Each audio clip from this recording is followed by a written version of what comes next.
नमस्कार, मैं हूं आपके साथ गौरव राजेंद्र। बुलेटिन की शुरुआत करते हैं। भारत सरकार को जो है पीएम मित्र योजना के अंतर्गत जनपद लखनऊ हरदोई सीमा पर 1000 एकड़ में मेगा टेक्सटाइल एवं अपैरल पार्क की स्थापना के लिए आयोजित इन्वेस्टर्स मीट में सीएम योगी आदित्यनाथ सम्मिलित हुए। प्रधानमंत्री mega integrated textile reason and apparel योजना यानी पीएम मित्रा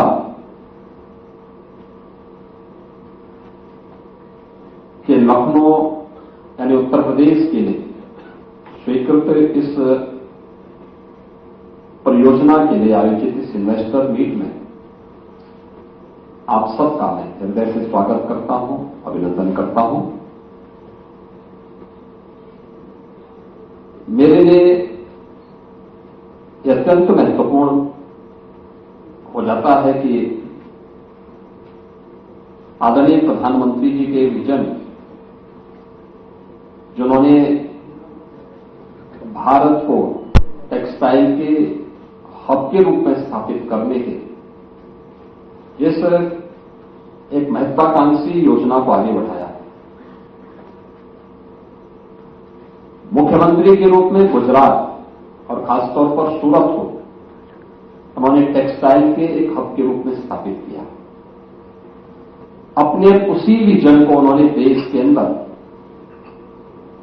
दुनिया की इस आवश्यकता की पूर्ति के एक नए हब के रूप में स्थापित करने के लिए जो देश के अंदर 7 पीएम मित्रा पार्क स्वीकृत किए हैं, उनमें से एक लखनऊ में है। और यह देश के अंदर स्वीकृत 5 पीएम मित्रा पार्क में से एकमात्र पार्क है जो राज्य की राजधानी में स्थापित हो रहा है। और यहां पर भी हम लोगों ने बेहतरीन कनेक्टिविटी के साथ ही इस पीएम मित्रा पार्क के लिए 1000 एकड़ से अधिक लैंड को वहां पर आरक्षित करते हुए अपने प्रस्ताव को, इसकी डीपीआर की प्रक्रिया को आगे बढ़ा दिया है। और इस दृष्टि से आज आप यहां पर आए हैं। मुझे इस पर बहुत प्रसन्नता है कि आज इसमें आपको अलग अलग सत्रों में वस्त्र उद्योग की संभावनाओं को लेकर के इस क्षेत्र में उत्तर प्रदेश क्यों महत्वपूर्ण है, इन सभी विषयों पर चर्चा करने और पीएम मित्रा पार्क की लखनऊ की उपयोगिता और इसमें होने वाले निवेश के बारे में बहुत कुछ जानने और सीखने का एक अवसर प्राप्त होगा। उत्तर प्रदेश, जैसा कि आप नाम से भी स्वयं अनुमान लगा सकते हैं, देश की आबादी का सबसे बड़ा राज्य है। 25 करोड़ की आबादी अकेले उत्तर प्रदेश में निर्भर करती है। लेकिन उत्तर प्रदेश ही नहीं बल्कि एक बहुत बड़ी आबादी नेपाल, भूटान, राज्यों में बिहार, झारखंड, मध्य प्रदेश, राजस्थान, उत्तराखंड, यहां की एक बड़ी आबादी अपनी आवश्यकताओं के लिए उत्तर प्रदेश पर निर्भर करती है। यानी आज के दिन पर अगर आप कह सकें तो दुनिया का सबसे बड़ा उपभोक्ता बाजार अगर कहीं पर है तो उत्तर प्रदेश है और उत्तर प्रदेश में है। जो जीवन की 3 महत्वपूर्ण आवश्यकताएं होती हैं, उनमें से वस्त्र भी एक महत्वपूर्ण आवश्यकता है। और आज के समय में हम अगर उसके अनुरूप मार्केट की डिमांड के अनुसार उस प्रकार की एक व्यवस्था दे सकें, एक ही स्थान पर यहां पर बुनाई भी हो, रंगाई भी हो, छपाई भी हो और उसकी पैकेजिंग भी हो, उसकी डिजाइनिंग भी हो, ये सभी कार्य एक ही स्थान पर करने की सुविधा अगर कोई दे सकता है तो वह पीएम मित्रा पार्क दे सकता है। और इस दृष्टि से इस अवसर के लिए आप सबको आमंत्रित करते हुए मुझे अत्यंत प्रसन्नता की अनुभूति हो रही। इस कार्यक्रम के पहले मैंने यहां पर अलग अलग फील्ड से जुड़े हुए उत्तर प्रदेश के इन्वेस्टर से भी एक सामान्य मुलाकात मेरी हुई थी, जिसमें अडानी पोर्ट से, यहां पर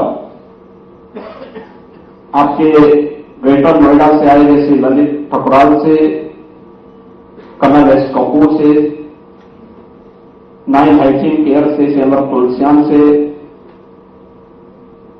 राजलक्ष्मी कॉटन मिल्स से श्री रजत जयपुरिया से, GSL स्पिनर से श्री संदीप खंडेलवाल से, श्री अजय लोहिया, श्री रमेश जैन, श्री राजीव अग्रवाल, श्री संजय जैन और श्री दिवाकर कुमारी, इन सभी के साथ अभी मेरा एक संवाद भी हो रहा था। उत्तर प्रदेश सरकार ने अपने यहां इन्वेस्टमेंट के लिए एक बहुत सकारात्मक माहौल पिछले 8 वर्ष के अंदर हम लोगों ने तैयार किया, और सकारात्मक माहौल हर प्रकार से जो भी होगा पॉलिसी के अंदर होगा, पॉलिसी के दायरे में होकर होगा।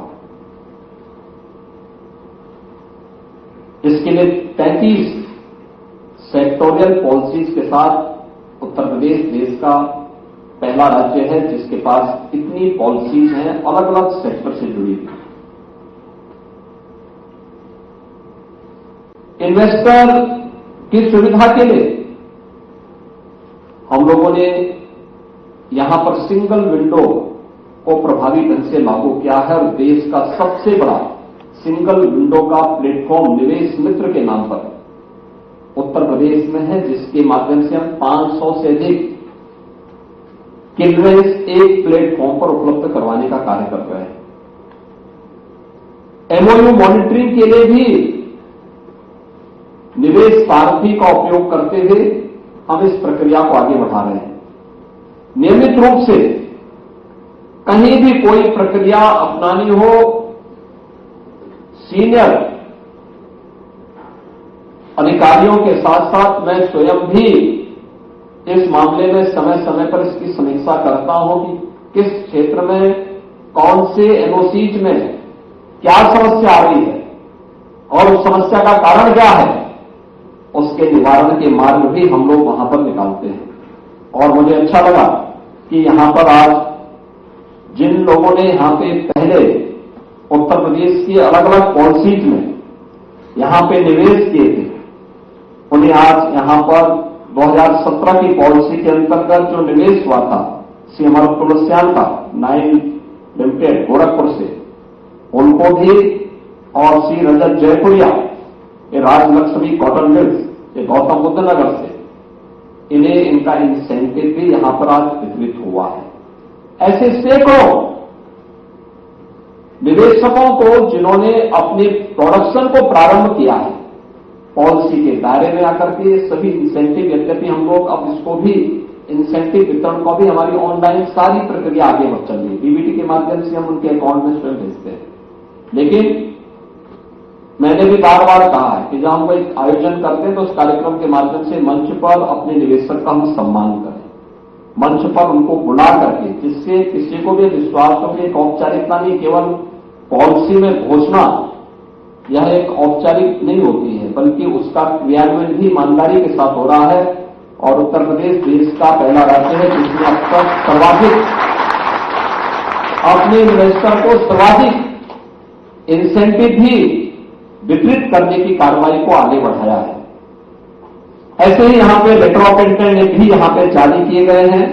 आपने देखा होगा यहां पर हम लोगों ने भी उस कार्यक्रम के साथ भी जुड़े हैं, और 2022 के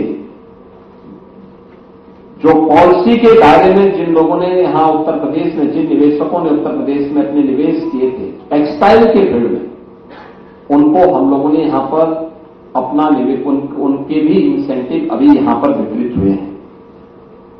यानी हम लोगों ने जो कहा वह करके दिखाया है। उत्तर प्रदेश टेक्सटाइल के एक बेहतरीन हब के रूप में स्थापित हो सकता है, यह आज कोई नई बात नहीं। याद रखना, जितनी प्राचीन सभ्यता और संस्कृति होगी, उतने ही प्राचीन समय से वहां पे वस्त्र उद्योग की संभावनाएं रही होंगी। दुनिया की सबसे प्राचीन नगरी के रूप में उत्तर प्रदेश की दो प्राचीन आध्यात्मिक नगरी काशी और अयोध्या सबकी निगाहों में होगी। हजारों वर्षों का जिनका अपना एक इतिहास है, स्वाभाविक रूप से ये नगरी केवल एक आध्यात्मिक चिंतन की आधार नहीं थी।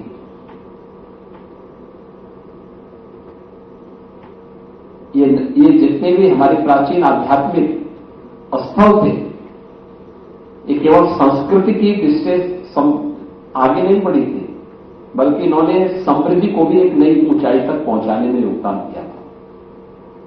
और आप देखते होंगे उसमें या उसके सटे हुए क्षेत्र में टेक्सटाइल की अनंत संभावनाएं पहले से छुपी रही है। जैसे काशी, भदोही और मिर्जापुर, यह सिल्क का एक क्लस्टर है।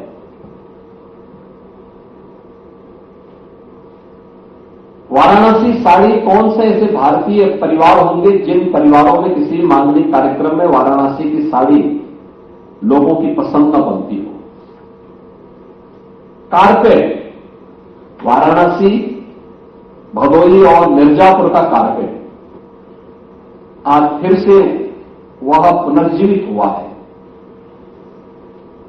अयोध्या में अगर आप आएंगे तो अयोध्या के साथ अंबेडकर नगर जनपद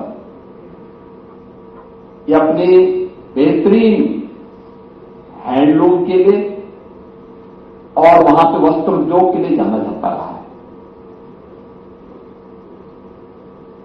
ऐसे ही आप किसी भी ऐसे प्राचीन क्षेत्र में आप जाएंगे, वहां पे आपको देखने को मिलेगा कि अगर लोगों के लिए निवास के लिए आवास की आवश्यकता थी, कनेक्टिविटी के लिए हो सकता है कि ब्रिजेस उस समय न बन पाए हो, लेकिन लोगों ने जल मार्ग का उपयोग उस समय भी किया था।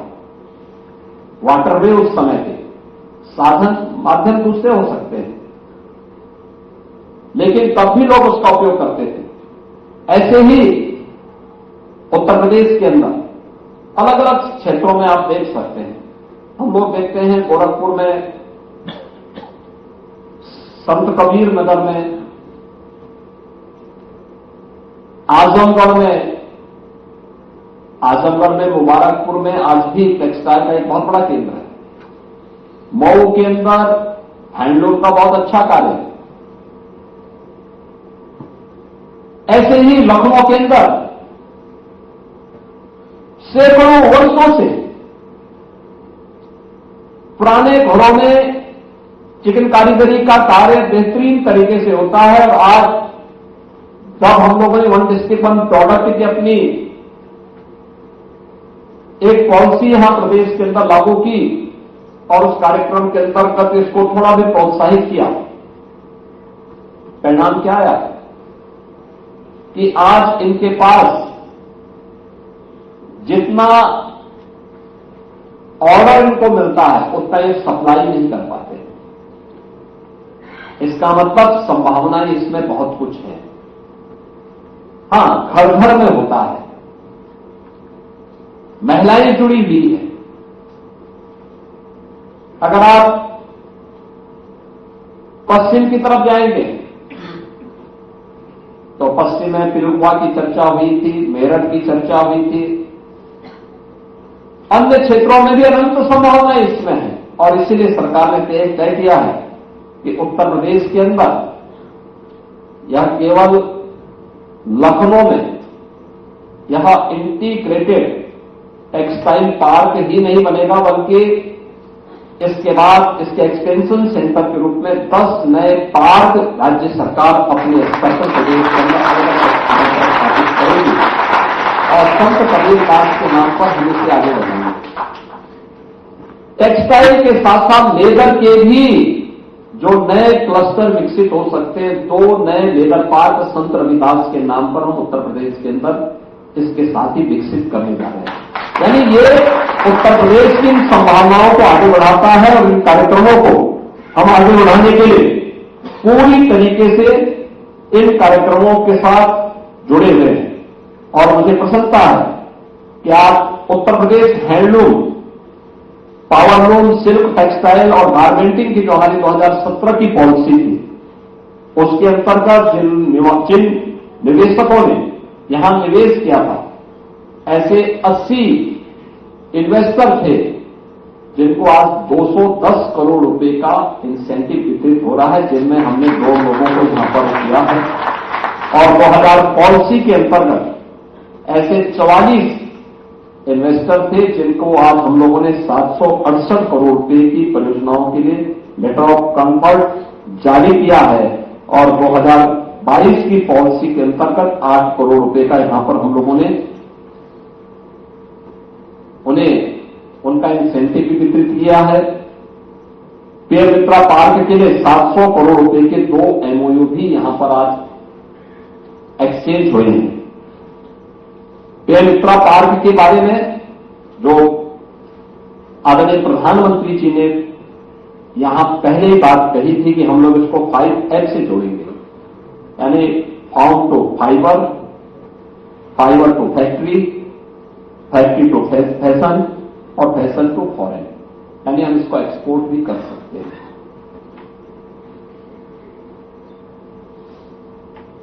यानी 5F के आधार पर इस पूरी पीएम मित्रा पार्क के कॉन्सेप्ट को आगे बढ़ाने के लिए, जिसके बारे में मैं कह रहा था, 140 करोड़ की आबादी का भारत और टेक्सटाइल की कोई ऐसी इंटरनेशनल ब्रांड जो दुनिया के अंदर छा जा रही हो, उसको तैयार करने का एक अवसर है। रेडीमेड गारमेंट्स में जो अनंत संभावनाएं हैं, दुनिया के मार्केट की मैपिंग करके वहां तक पहुंचने के लिए हमारे पास संभावनाएं हैं, क्योंकि बांग्लादेश की कुल आबादी 16 करोड़, लेकिन दुनिया के अंदर वह रेडीमेड गारमेंट्स में छा गया। 140 करोड़ का भारत इस दिशा में आगे क्यों नहीं बढ़ सकता? एक बड़ी आबादी ऐसे जिसकी हाथ पुकारे चाहिए, लेकिन उसको रास्ता दिखाने वाला कोई हो, उसकी ट्रेनिंग के कार्यक्रम को आगे बढ़ाना, उसकी डिजाइनिंग के साथ, पैकेजिंग के साथ, क्योंकि हर एक का अपना महत्व है। और उस कार्यक्रम के साथ अगर हम जुड़ेंगे तो उन सभी कार्यक्रमों को एक साथ हम कर पाएंगे। और इसमें इसीलिए प्रधानमंत्री जी ने इस बात को कहा कि पीएम मित्रा पार्क उसका कॉन्सेप्ट बहुत साफ है। कताई हो, एक ही क्षेत्र में कताई के लिए, बुनाई के लिए, रंगाई के लिए, उसकी छपाई के लिए, ये सभी एक साथ एक ही प्लेटफॉर्म पर हम लोग एक ही स्थान पर हमें सभी सुविधाएं प्राप्त हो सके, इसको लेकर के हमें वहां पर कार्य करना है। इस दृष्टि से उत्तर प्रदेश के अंदर जो ये कार्य यहां पे हो रहा है, 1000 एकड़ के क्षेत्रफल में पीएम मित्रा पार्क स्थापित हो रहा है, यह लखनऊ सिटी से एकदम सटा हुआ क्षेत्र है। आउटर रिंग रोड, जो 6 लेन का आउटर रिंग रोड बना है, यहां से 4 लेन की कनेक्टिविटी राज्य सरकार उपलब्ध कराने जा रही है। मैंने पहले भी कहा कि रोड की कनेक्टिविटी में आज के दिन पर उत्तर प्रदेश देश के अंदर सर्वाधिक एक्सप्रेस हाईवे रखने वाला राज्य है। गंगा एक्सप्रेस वे बनने के बाद 55% एक्सप्रेस वे उत्तर प्रदेश के पास होंगे देश के। रेलवे का सबसे अच्छा नेटवर्क हमारे पास, यहां से कानपुर का जो हमारा इस इनलैंड वहां पर जो हमारा यानी उत्तर प्रदेश का हम लोग यहां पे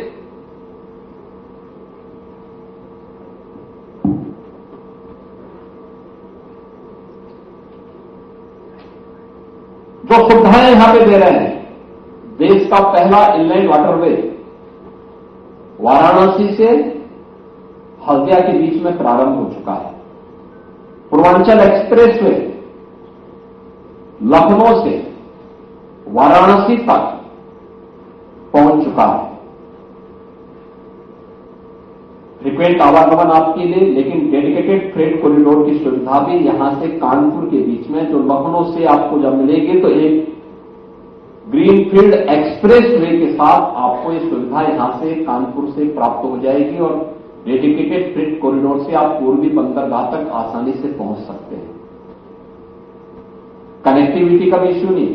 उत्तर प्रदेश के लिए जो अब तक कहा जाता था कि यह लैंडलॉक स्टेट होने के नाते यहां से एक्सपोर्ट नहीं हो सकता, दिक्कतें होंगी, लेकिन उस सुविधा को भी यहां पर हम लोगों ने, आदरणीय प्रधानमंत्री जी ने इनलैंड वाटरवे के माध्यम से वाराणसी से हल्दिया के बीच में वाटरवे के माध्यम से भी और डेडिकेटेड फ्रेट कॉरिडोर के माध्यम से भी इस सुविधा को उपलब्ध करवाया है। और इंटरनेशनल एयरपोर्ट लखनऊ में ऑलरेडी यहां पर पहले से ही चालू है। इसके भी कार्गो की सुविधा आपको उपलब्ध करवाने की व्यवस्था यहां पर पहले से यहां पर प्राप्त है। लखनऊ का हमारा जो पीएम मित्रा पार्क है, इसके लिए पहले से ही 83 एमओयू, जिसमें 3,800 करोड़ रुपए के प्रस्ताव हमें पहले से प्राप्त हो चुके हैं। और मेरा मानना है कि यह टेक्सटाइल के लिए जो उत्तर प्रदेश सरकार की पॉलिसीज है 2017 की, उसके बाद 2022 की, इसमें सरकार ने बहुत सारी सुविधाएं उपलब्ध करवाई हैं अपने इन्वेस्टर के लिए। तो इन्वेस्टर के लिए गवर्नमेंट की पॉलिसी भी है, हमारे पास लैंड बैंक भी है, कनेक्टिविटी भी है और कानून व्यवस्था की बेहतरीन स्थिति भी उत्तर प्रदेश के अंदर है, जो आपको न केवल सुरक्षा प्रदान कर रहा है बल्कि आपकी पूंजी को भी पूरी तरह सुरक्षा प्रदान करता है। मित्रों, इसमें मुझे आपसे कुछ कहना है। खासतौर पर अगर आप देखेंगे तो उत्तर प्रदेश पहले से इस क्षेत्र में काफी प्रोग्रेसिव रहा है और मैं इस बात को मानता हूं कि जितनी प्राचीन मानव सभ्यता होगी, इस फील्ड की उतनी अधिक, कृषि और टेक्सटाइल दोनों में उतनी ज्यादा संभावनाएं वहां उसका मतलब रही होंगी।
बुलेटिन में इतना ही। नमस्कार।